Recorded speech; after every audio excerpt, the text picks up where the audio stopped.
Всех приветствую на канале у себя. Расскажу вам историю, как я пытался решить проблему. Стук такой, как клац. Клац, такой металлический, слышно было стук.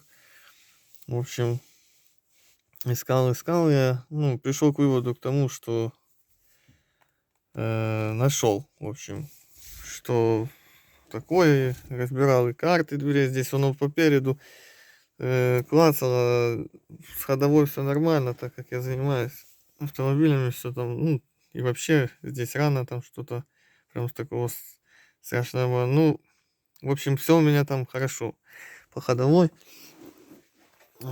Вот ситуация, которая была с капотом, с петлями, вернее, капота. Вот так вот подходите, попробуйте у себя, если у вас такой автомобиль, ладно, Сенс, неважно, вот так вот вверх-вниз пробуйте. Ну, то есть надавить вниз, вверх на себя. Ну, клац. Оно там немного совсем. То есть, не сильно люфтило. Сам факт, что люфтило, в общем. И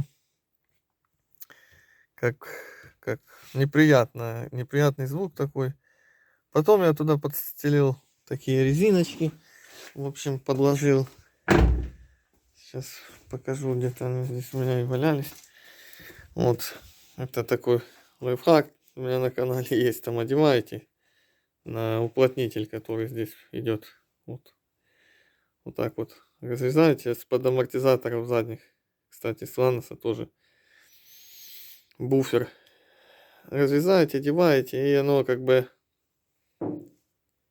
фокус где-то есть. Как прижимает капот сюда. Ну, то есть он закрывается, и оно его как бы пытается приподнять. И все, оно тогда здесь в этой части не люфтит. Ну, то есть оно его выше поднимает. Но это, как говорится, не камильфо. И решил я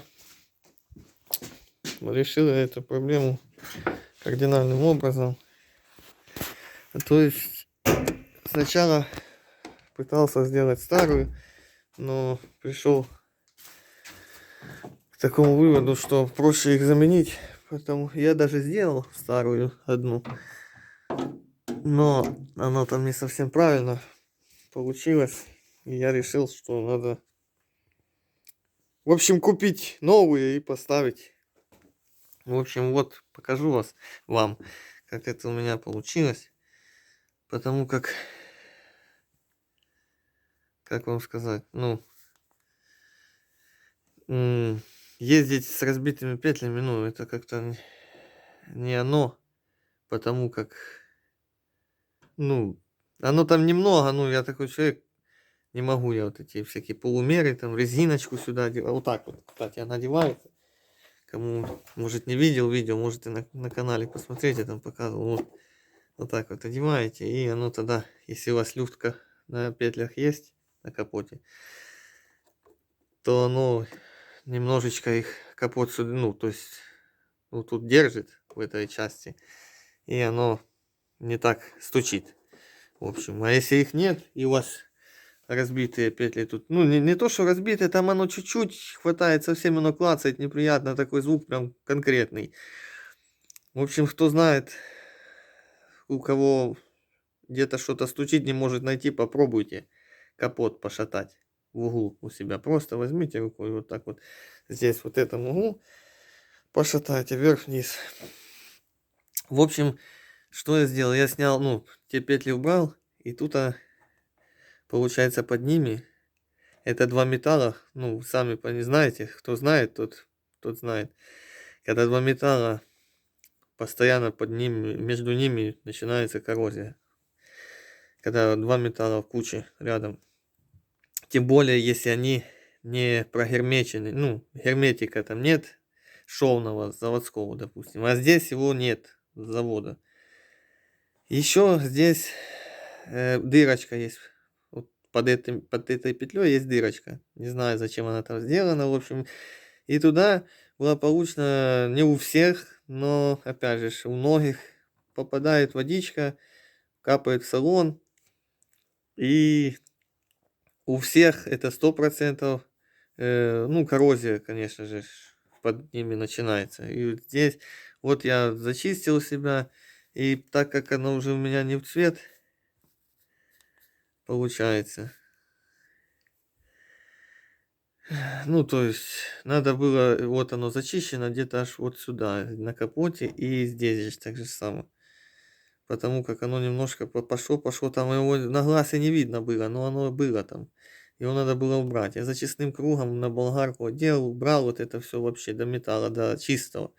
Там немножко его было, но его надо было убрать. И вот намазал герметиком. Сначала загрунтовал акриловым, ну, то есть грунтом. И намазал герметиком, покрыл полностью грунт, закрыл его, чтобы опять же воздух не попадал, ничего не ржавело, не гнило. И здесь же таким образом. И там, с той стороны, точно так же петля новая. И так же само сделано. И все, теперь туда не будет попадать ни воздух, ни влага, ни в салон не будет капать. Не будет просто даже гнить между петлей и кузовом. Ну, то есть кузов не будет гнить. Петля, она-то что, и ничего, даже если она там ржавеет, она толстая. Это она пока сгниет, и машина рассыпется. А кузов, металл, сами понимаете, потоньше, и может быть такое, что с нее здесь капитально придется вырезать это все. Ну, короче, долго и нудно мучиться с ней потом. Ну, вот и так герметиком обработал, и прям на него посадил петлю.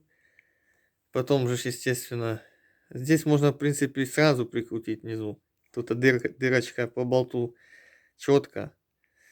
Особо вы его не порегулируете вперед-назад. А на капоте можно порегулировать. Можно вниз, ниже его немножко опустить. Можно выше поднять. Вот чуть-чуть, ну, есть. То есть вы уже там смотрите по своему автомобилю. Если вдруг будете делать такие манипуляции. Сейчас я закрою капот, покажу. Ну, это я не защелкнул, ну, какая разница, сам суть та же.